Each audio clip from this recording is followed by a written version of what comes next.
Rob Guttenberg. Welcome to my series on Alfred Adler, Understanding Yourself and Others.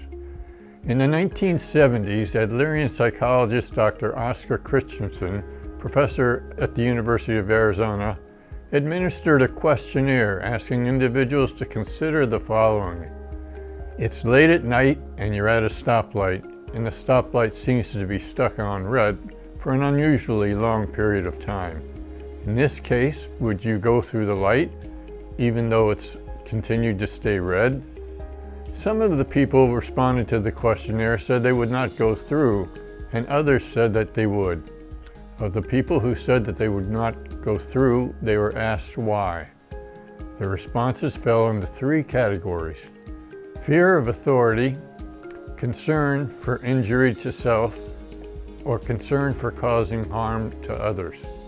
The largest group said that they wouldn't go through because they might get caught by a police officer. The second largest group said they wouldn't go through because they might get hurt. And the smallest group reported that they wouldn't go through the light because they were concerned for the welfare of the other drivers, and they didn't want to put others at risk by entering the intersection on a red light.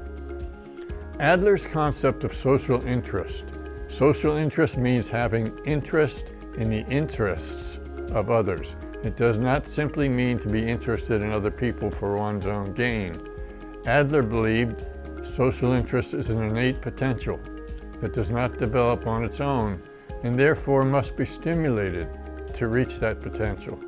The failure to stimulate social interest in the young child can lead to the development of a self-centered adolescent or adult whose interests are against the best interests of the community as a whole. Would you want to grow up in a community where your neighbor's first concern was whether they got caught doing something wrong, versus being in a community where your neighbor's first concern is whether or not their actions would cause a problem for others? What types of parenting practices are more likely to raise a child to grow up believing that the most important thing is to avoid getting caught? What type of parenting practices are most likely to raise a child to be fearful of potential dangers in life? And what type of parenting practices are more likely to raise a child to be interested in the interest of others?